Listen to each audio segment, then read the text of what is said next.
We're back on campus here in Pleasant Valley, and Coach, you want to start the season out 1-0, and that's exactly what you did. You ended up taking on your alma mater, ended up with a big victory, 34-0, as you beat West End last weekend. Coach, I'm sure it was kind of an emotional game with you getting to, play your old team, return see some familiar faces. I'm sure you shook a lot of hands, but for your team to go out and perform and get a dominant victory, 34-0, just take us back to last Friday night, Coach. Yeah, it was a good start of the season, and I know our staff and our players were ready, going into the off season, and we didn't have a spring game, we didn't have a fall jamboree, and we were tired of hitting each other, and just the excitement that from the time they stepped on the field, and we knew we kind of a sluggish start. It was 7-0 at the end of the first, and that was both teams trying to fill each other out and some things like that. And so there's definitely a lot of stuff that we can go to work on to fix, and that what's exciting about this team is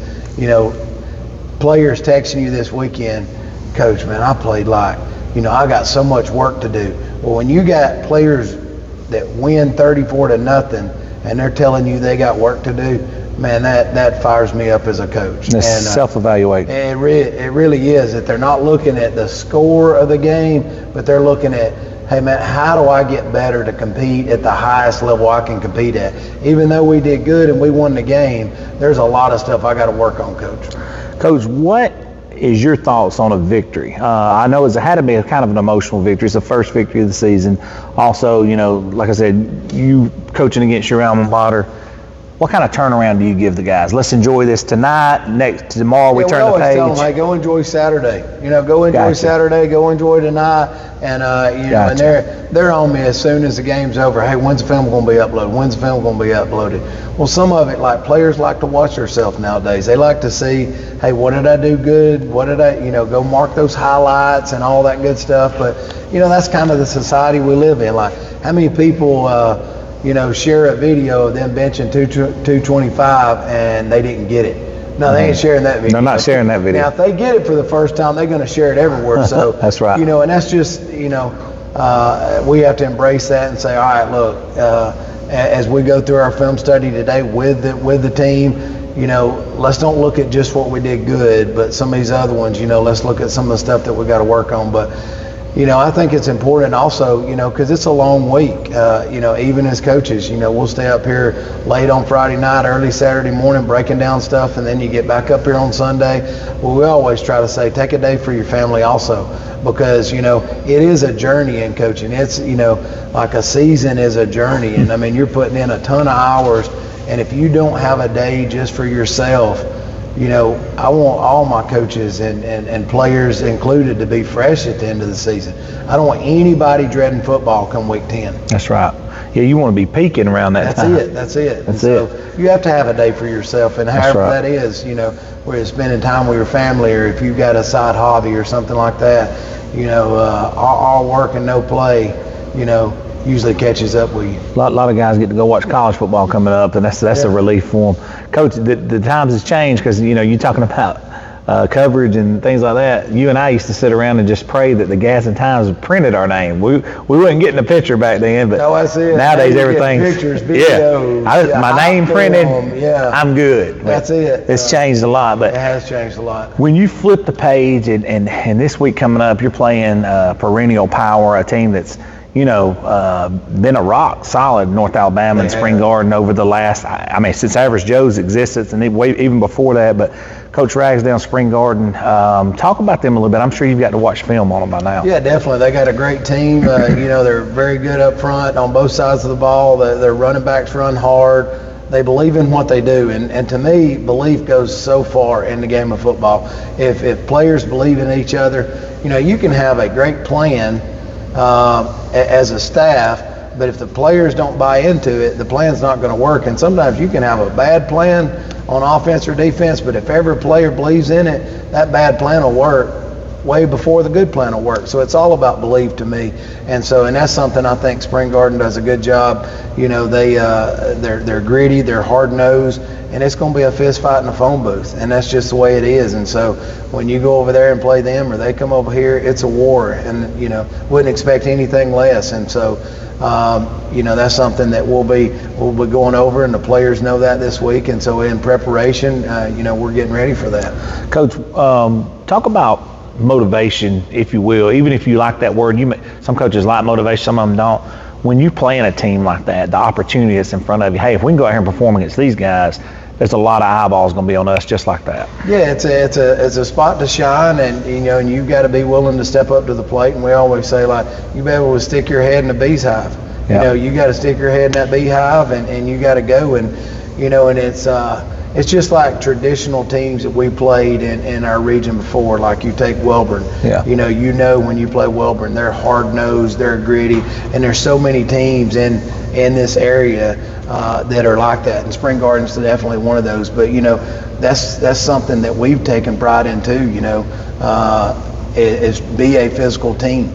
You know, we want to be physical up front. We want to be physical on the edge, and I think our guys showed that against West End. I mean, I thought we were more physical than we were last year, and you know, and I think a lot of that goes into this weight room, that our kids are stronger than they were last year, and it showed on the field. And you know, some guys that really had good nights in that. I mean, Braxton Salster had you know, that's the first time he'd been back at quarterback since Pisgah last year, and I mean, he throws for over 200 yards. Rushes for close to 100 yards, so I mean, he's almost 300 all-purpose, 2 rushing touchdowns, 2 passing.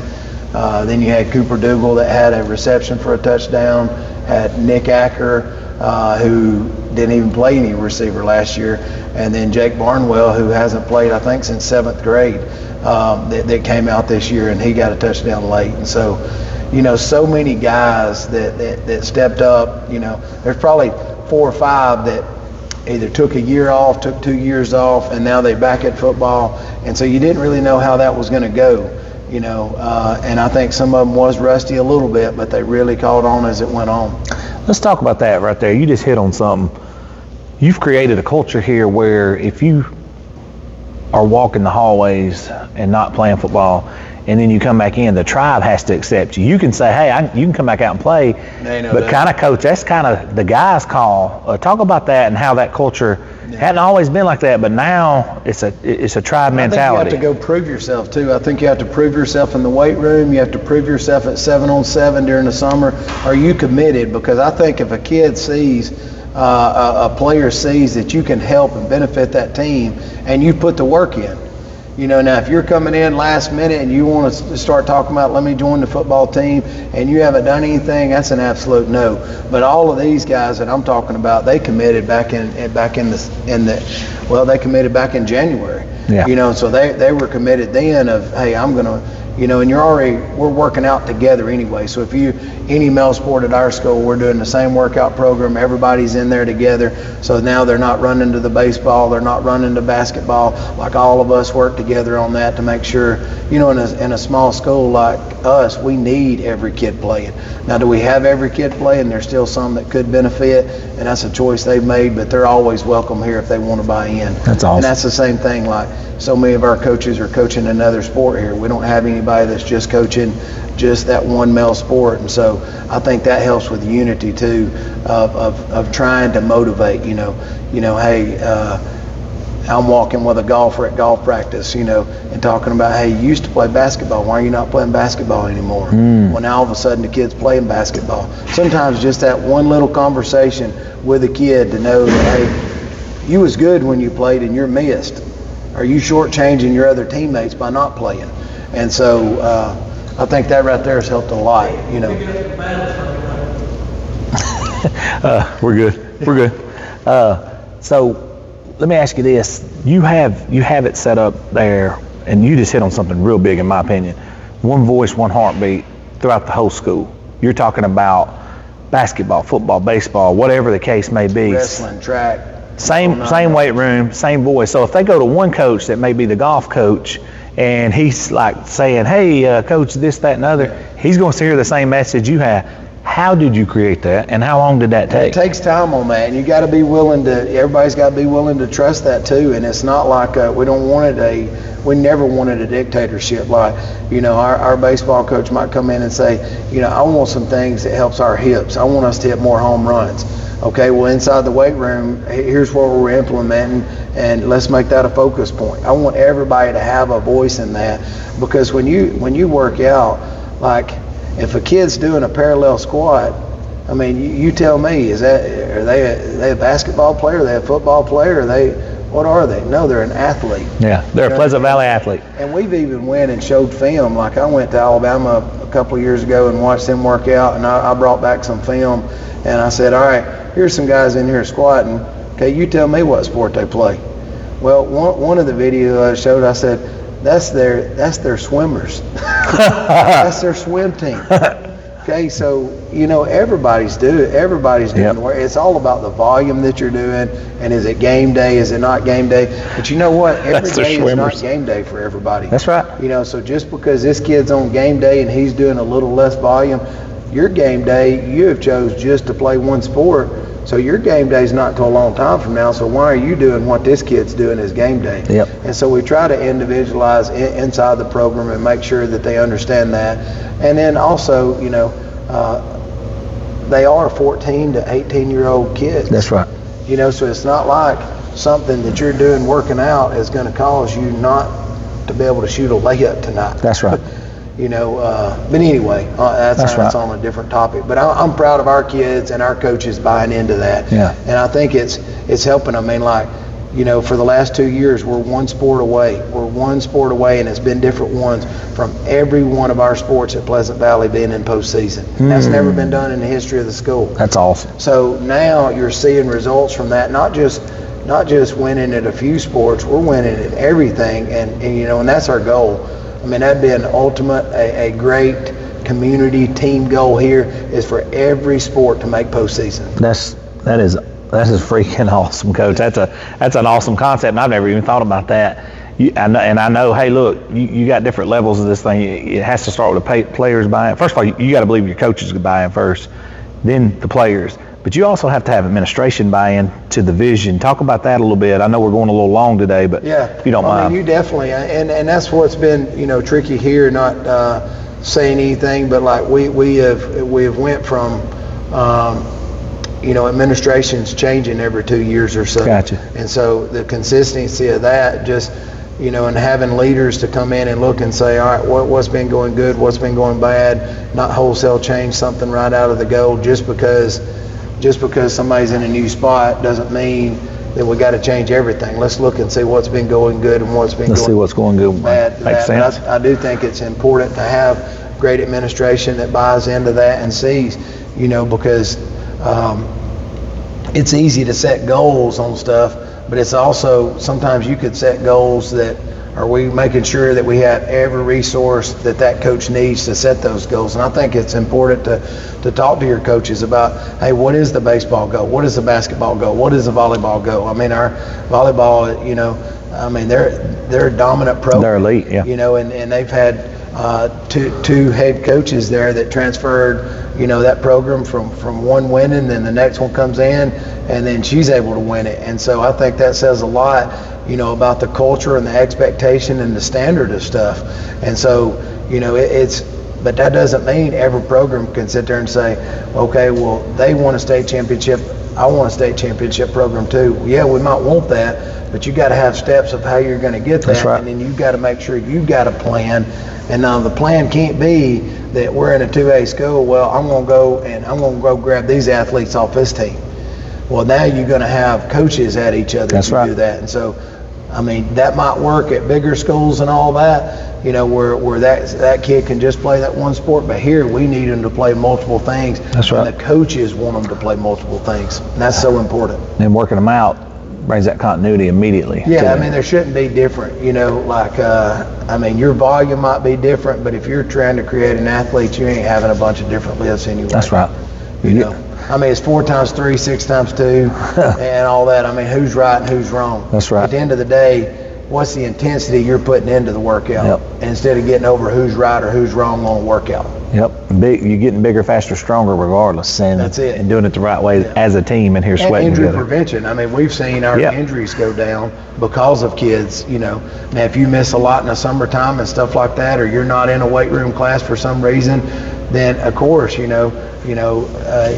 a higher chance of getting injured. Correct. But just because you work out doesn't mean you're going to be injury free. That's correct. But it does give you a better chance. So, Absolutely. Well, Coach. but one thing I want to Go talk ahead. about, and one more is our defense. That was the, any time that you get a shutout, like those are hard to come by. Oh, absolutely. And we started something here that I think is really neat on the fact that if you get a shutout, we feed you a steak dinner.